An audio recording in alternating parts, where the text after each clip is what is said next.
Hello friends, thanks for tuning in. So I'm really excited to be here on a TV set. Yeah, it looks nice. Oh, this is awesome. Best set ever for an interview. So I'm actually coming at you from my hometown here, Syracuse, New York. I think it's the first ever interview I've done in Syracuse. I'm proud to be part of that. Well, so I'm excited to interview this friend of mine who we go back a few years now. Yeah. He is a news anchor here at WSTM in Syracuse. We're going to talk about mindset for success. My guest today is Matt Mulcahy. Hi. Thank you very Hi, Carl. much. Great to see you again. Great to be part of this. Great to see you too. I'm glad you've had time to come back to our part of the world during all your travels. There's been a lot of travel. It's been really Yeah, awesome. Yeah, good. What can I tell you? Well, Matt, we've known each other for a while now. Of course, I've been watching you for what's been decades now. It's awesome. Right. It's hard to believe. You make me feel a little bit old, but you're right, and it's actually my privilege and honor to be able to say I've been on television in this city for 30 years roughly. You're an icon here in the area. Thank you. And beyond. People love obviously the way you deliver the news. Like I like it. Thank you. And it's great to see you. What I wanted to talk with you about is a subject that I encounter. People ask me about it a lot of times, and we were talking off camera a little bit. It's the subject of success, mindset for success. Something I actually personally struggled with for a very long time, trying to figure out what I want to be when I grow up. Being a musician was awesome, and we did some work with the Shamrock Foundation. Yeah, we appreciate which was your so much musical fun. Skills, your ability to bring people together. That was all great. Those were great events. Yeah, really thank enjoyed it. But what I'm curious about is when you obviously in my eyes and in the eyes of thousands of people around, you are successful. You're delivering the news. You do a great job doing it.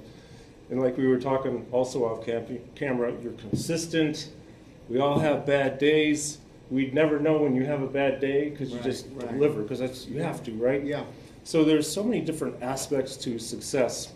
So I'm curious, my first question would be, in your mind and in your experience, how do you define success, and what does it mean to you?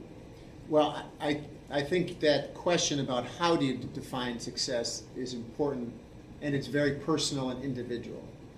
One thing I learned a long time ago was you can't define your success by other people's success. Yeah. Or what's perceived as other people's success. Perception, that's a big thing. And especially in our business, we are fortunate in our Syracuse market to have had, whether it's Al Roker or Mike Tirico or Bob Costas or David Muir or Jeff Glore or Jim Axelrod, all these folks who have started in these studios and then ended up progressing and end up on a national network or a national platform of some sort, and the world sees them as being successful. Understandably, they are. Sure. But that has no relation to what I do every day, and whether I perceive myself to be successful, or as you mentioned, somebody else might perceive me to be successful. Exactly. Because I long ago figured out that I shouldn't compare myself to others as much as know that I did my best job essentially every day. And if you do your best job every day, keep looking forward, keep looking to challenge yourself, you can't help but be successful, I think. Yeah, I mean, really. Now, it's also obviously you hope that you can pay your bills and have some fundamental comfort of life that you're not that I guess that speaks to monetary success and things like that. But in general, you look at examples all the time. Again, in the national basis, people are making tens of millions in contracts that end up with their lives collapsing. So they're no longer successful by that definition because just because they made money. It's really about what you do every day, being consistent. And again, challenging yourself and making sure you're still, on the top of your game. Interesting you talk about that because there are so many people who have all the monetary that they could ever want, desire, yet they're so unhappy. Yeah. Yeah. Some of them have miserable lives because of whatever, although all the money in the world. So obviously it's very personal, as you say, success. Let me ask you this. Going way, way back, I don't mean that in a bad way, but going way, way back for both of us. No, I get you. Why did you choose this career? Well, it's a good question, and I didn't grow up knowing I was going to do this, but growing up in this area, going to Liverpool High School, there was a combination of skills that I was accumulating, I think, at a younger age that led me to this. You know, being fairly successful in school, in academics, enjoying music, theater, arts, performance, which certainly relates back to what we do here every day, writing, something that we do here every day. All those skills while I was, whatever age, middle school, high school, you're starting to develop some perception of who you are. Those were things that I was excelling at. And then I went to Ithaca College, and it happened to be one of the best communication schools in the country, but I had to transfer into the communication school once I got there because I didn't walk in the door knowing that I wanted to be a broadcaster or a journalist. I see. But I started to sample some of it, started to get involved in the college radio station, TV stations, went down there with one of my college roommates, got involved, and I remember seeing people that were dedicating 12, 14 hours a day to broadcasting and creating, and at first I thought, oh my God, look at the commitment they made. And then like 6 months later, I was one of them. That there's an infectious bug to our business. Yeah. That from that point forward, then I realized that I had the abilities and skills to do it well. I enjoyed it, and it was going to be a path that was going to hopefully be successful for me. And it has turned out that way. Yeah, I would say it has. I mean, as a viewer, yeah. So thank you. It also seems that you're an anchor for the community too, because you deliver the news, but you're involved in a lot of other things too. You're bringing people together, a pillar of the community. You have a foundation. Can we talk about the Shamrock? Sure. Yeah. The Shamrock Animal Fund. Yeah, tell us about. I mean, I know some because we played when I was being a musician. We played some fundraisers. No, I'm glad you brought it up, and Yeah. I think that it's interesting you use the word anchor too, because obviously my job title is news anchor, but I think we all lose track of what that might mean, and you've actually helped define it. That you're not just the anchor of this broadcast in this studio, but we are anchors for a community. People know that they tune in the news at the same time every night. They're going to see us there. That we're going to be there. We're going to be telling happy Christmas stories sometimes. Sometimes it's going to be tragic stories. Sometimes it's just important information you need to know. The snowstorm's coming. The taxes are going up. Those basics. Yeah. So that connection to the community is really important on many levels for our station, our newscast to be successful, but also for my own personal well-being and sense of feeling good about what I do. I like to be reminded from time to time that we do have that impact on people in the community. And one of the ways that my wife Jamie and I have done that is with the Shamrock Animal Fund, which we started. It'll almost be 10 years now. Really? We'll be starting our 10th year come January. And our dog Shamrock was almost 19 years old. He was sick like a lot of older dogs are, nothing terminal, but we spent a lot of time at Cornell University's veterinary hospital, veterinary offices. We saw that people were struggling to make decisions about their animal care based only on what they could afford. And we thought, that's a shame that there's so many people that could use help to pay some of those bills, which can get very high at times, Sure. or relative to anybody's budget, it's almost always expensive when you walk in the door. So we started a not-for-profit, the Shamrock Animal Fund, that helps pay for veterinary care for animals in need who have owners with financial limitations. And in the 10 years, we've helped pay for the care for in the range of 250 animals now. Through our Healthy Pet Clinics, we help 3,500 animals in the most impoverished neighborhoods in Syracuse, get vaccinated and get health exams. Nice. And countless other people have emailed and called looking for advice about what they should do with their sick pets. So it's really been very productive, very rewarding, and the community, as you witnessed in our Shamrock celebration fundraisers, has been behind us and helped raise money to make that happen. Well, I think that's a testament to, again, the anchor that you are for the community, the way you put people in as a community. And I mean, the 2 or 3 times we did those events together, you could barely move in that place. It was really packed with people. Really so packed. a lot of support. And fun too. Oh yeah, it was great. You know, we tried to cultivate that spirit. You know, some people may be able to relate to this, that you're invited to an event, a not-for-profit fundraiser, and you're told to sit at a table. You can't really talk to the people across the table because they're too far away. Well, our event, we decided let's not have tables. Let's have people just mingle, you know, have a glass of wine, bid on items, talk, appreciate the music, you know, and be able to keep mingling for a couple of hours instead of having that come to a crashing halt. So they have been successful, and we've made a lot of good friends that way too. I forgot there were no tables there. Actually, it was really cool. That's a great way to keep people moving and mingling. Can you tell us a website they can go to if they want to contribute to the cause or learn more about it? Yeah, shamrockanimalfund.com. One of the top tabs it says donate, and you can donate through credit card donation right online. Very easy, very secure, very quick, and you can read a lot more about some of the stories of the work we've done, some of the history too. That's awesome. Yeah, that's beautiful. So let's talk a little bit more about success in terms of we could go in a lot of directions with this, but well, one thing that I think of, I kind of talked about it in a very broad way, but if you don't mind, I think something that's relatable in just about any field is how do you approach each day?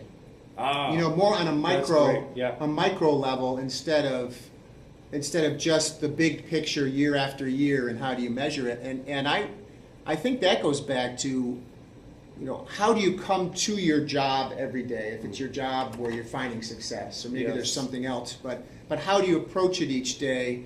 And for me, it kind of starts when I wake up, that I'm already connecting to the news, I'm reading about the news, I'm interacting with people, whether with social media or telephone or in person. You know, my eyes are always open to what stories are going on right in front of me, something as simple as holiday traffic, or there's a new building going up somewhere. Whatever you're seeing in your world, and then when I'm in this building, I'm looking to find new information. Maybe I have to write a particular story for our sweeps period or something, and I want to make sure that's crafted really well. Let alone when we come into the studio to anchor newscasts, that I want to be prepared. I want to know what the stories are in the newscast. I want to understand the news. And that's part of what goes into being successful every day and bringing that consistency that you and I talked about at the beginning, that regardless of what might be going on in any of our personal lives, ups and downs, that when you walk in here, we need to present ourselves in the same way every night. You know, positive, energetic, intelligent, informed, and be the good journalists that we are, you know, every day. And I think that's one of those elements to our career that you need to live it, so you're not faking anything. You know, I think the viewer can perceive that if it seems like somebody's kind of mailing it in, faking it, just like any other career. You talk about being a presenter. That if there's a room of 100 people or 50 people and you're not bringing it, they know you're not. You know, they see right through it. Well, I think of all the people out there who would have the most pressure to deliver, it's probably you, because you have tens of thousands. Or like you said off camera, we talked off camera for a while about consistency and how every night I can tune in and I can watch Matt, and I get the same Matt every single night, because you have to do that. Right? I mean, you can't not do that. So I wouldn't know if you had a death in your family. I wouldn't know if your dog Right. passed away. Right. I wouldn't know anything, or if you just don't feel good. Right. But that's the mark of a true professional who's Yeah. really doing their job. Yeah. I know there are days that I don't feel like, when I wake up, I may not even feel that happy. I might feel sad. I can get out of it quick, though. I learn how to manage it. Yeah. Just get moving and think positive. Listen to some motivation. But, man, when you walk in the door here, when I walk into a workshop, whether it's 20 people or 400, it's the on Yeah. switch, like, boop, Yeah. he's on now, Yeah. because we don't have a choice. You don't have a choice, but you do have choices But we throughout do. your day and throughout the week to Yeah. be prepared to do it. Mhm. You know, and this is another element. You mentioned the physicality of it. You know, I was at the gym today at my cycling class. You know, if I'm on the road doing something, which I don't do a lot because of the nature of this, you know, being anchor in the studio, but I'll want to get out to either walk or go for a run or something, even before I go cover the story that I might be in that community to cover. You know, that you want to, you know, feel physically good, Sure. and hopefully that carries everything else into a good place too. I think that is a big part of it, actually. You know, that you know, you're right, that you, at least metaphorically, you're getting out of bed, putting one foot after another, but maybe more of a plan too, that certain days of the week, if not every day, you're doing something that gets your body going, which surprise, surprise, gets your mind going too. Oh, totally. I mean, how many times have you solved a problem, work, personal, or otherwise, when you're off running, or you're, Oh, yeah. you know, Exactly. I play basketball once a week with a bunch of buddies, and it's you know, your mind is completely on that game. Like every pass and every foul are critical. Mm-hmm. But then when you stop, you're like, oh, I feel so refreshed. Right. Now that whatever was weighing on me when I came in the door doesn't seem like a big deal anymore. You know, I think that's a big part of anybody's success. That's huge. I mean, I can go scientific for 30 seconds and just say that Sure. when you get the heart rate elevated, especially, and it doesn't have to be a lot. It can Yeah. just be the equivalent of walking briskly. Yeah.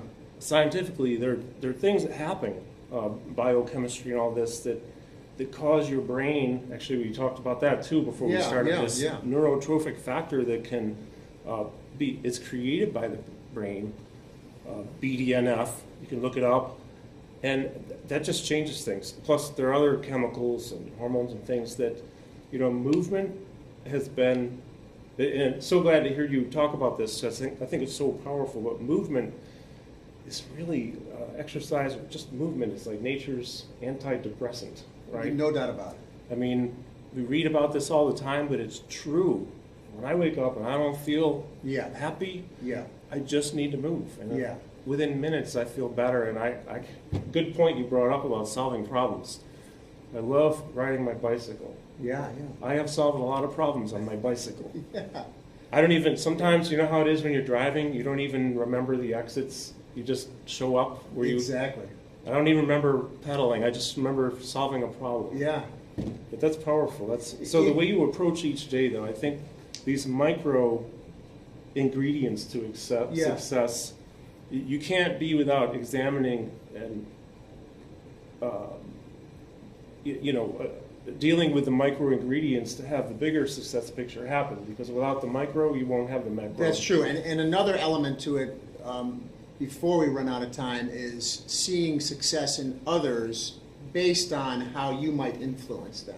Sure. And I think that becomes more and more important to me as I get older, and I've been doing this longer.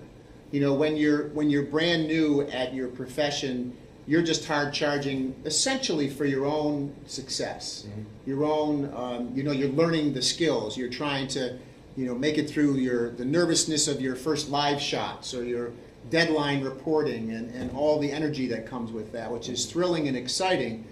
But the nature of our business, and even in any newsroom really across the country, there's a lot of younger people that are pretty new at what they're doing.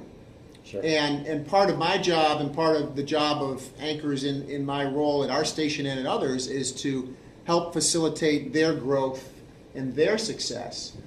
And again, you can measure that in two ways, on the micro, localized, everyday level, and then their longer term. When you see somebody that you helped write a story who could barely get on the air 5 years ago, ends up in Hartford, Connecticut, then New York City. Or New York City, and then they're on the network, They go to Washington, they're a producer behind the scenes, and then they're working for CBS or ABC News. And you know that when they started, through their own hard work, through their own training, through their education, but also that element of influence that I'm able to have, or others that are leaders of a newsroom are able to have, I think it's important to appreciate that and cherish that element of success too, in other people. It's got to feel good. It does feel good, yeah. It's a little bit like the Christmas season of it's better to give than receive. Yeah. That it really turns out to be true. That I was just going through some things on my desk the other day. I literally have boxes of awards that I've forgotten about. And I'm sure when I received this honor from the press club, or for that matter, Emmy Awards or National Murrow Awards or the New York State Broadcasters Awards, they each meant a lot. Sure. Because there was a lot of work that went into the story or the newscast that won the award. Right. But kind of as soon as you win an award, you sort of set it aside. I think you should, in fact, sort of set it aside and keep working on the next day. Exactly. And they kind of end up in a box, which is just about where they should be, I think, in terms of you don't ever want your ego to be driven by glossy things that are on a shelf, because that's not real, And even better is when you work with somebody in a team capacity and they win their first award. Oh, sure. Because we teamed up on something good. And then they're thrilled and excited about it. Yeah. And again, it means even more, I think. Powerful. Yeah. Really powerful stuff. Yeah. I'm glad you brought that up. Yeah. So we did not pre-script anything. He didn't know what I was going to ask him. Have we started? Are we rolling? But before we close out, so we'll wind up here in a minute. The one other question I want to ask you, which I didn't say I was going to ask, but here's the question: is what words, what thoughts, words of wisdom would you have to share, or do you have to share, for everybody watching on the topic of success? And you've covered a lot already, but if there's any takeaway, let's say a takeaway message, what would it be? Well, I think I could summarize the things that we've already talked about, that you need to come to each day prepared to do whatever it is you do it well, but be prepared to do it. Be confident in yourself. You have abilities, and in many cases, your abilities, your unique talents exceed the talents of somebody else who may be trying to do a similar thing you are, that you have certain gifts that you should take advantage, that you should allow to flourish, that you should use training and technique and practice to allow them to flourish. And I think if you do that every day, and then also work to help other people succeed, then at the end of any given day, week, month, year, that you're going to be a pretty happy person. You can't help but define yourself as successful doing those things. And if there happens to be somebody out there who doesn't think you're a success, even though you know you are, then just don't worry about that. That their opinion really doesn't count. There's an old saying that a musician friend of mine told me. Said, what they think of you is none of your business. That's actually pretty good. I kind of like it because it just put it in perspective, like, they're okay. Whatever opinion they have, they're entitled to have for whatever reason. But I'm just not going to worry about it. Right. I'll do my best. Right. And if you're doing your best, and I think most of us as we mature know that if we're decent at something we're doing, whatever the field is, whether it's a singer, a drummer, or a reporter or a news anchor, you have a pretty good idea that you can do your job and your skill set and bring it just as well as anybody else. And again, if there's that outlier who thinks they don't like what you do, then you shouldn't let it bother you. Well, they're out there, and it's okay. It's part of life. Yeah. But once again, I think it's really, really awesome how you bring together, again, pillar of the community. So you're So let me sum it up this way. I just have to go backwards. Sure. It's like you're trying to help people. You deliver news. Yeah. But you also bring them together as a community in various ways, including the Shamrock Foundation, which is amazing. And I think that that's a real testament to the kind of person you are. Thank you. Which is why I'm here with you, because I've always admired you for a very long time. Thank you, Carl. You're doing great things. Thank you. I know you just wanted to get on this set. That's it. Hey, by the way, I'm just going to say I'm feeling pretty comfortable right here. So if you ever need somebody to sit here Could with be you, I'm just, going to let Megan Coleman know we've Yeah. got a new co-ed. Megan, I'll sub. Don't worry about it.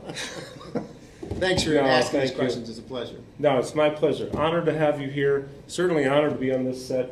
In addition, this whole best set ever, isn't it? I mean, really. It looks good. All right, Matt. Well, thanks so much. Thanks, All right. Check out shamrockanimalfund.com. Yeah. You can donate there. You can learn there. They're doing great things to help people who need assistance with their pets and some of Yeah. those expenses. It's a great organization. And two, what's the website here for the news? CNYcentral.com, that's our website, and also our Facebook page. You can find me on Facebook, me on Twitter at Matt Mulcahy. Great. Or watch our news on WSTM in Syracuse, NBC 3, 5, 6, 10, and 11. All right, cool. All right, thanks again, Matt. Thank you very much for watching. Have a great day. That was fun. Thank you so much.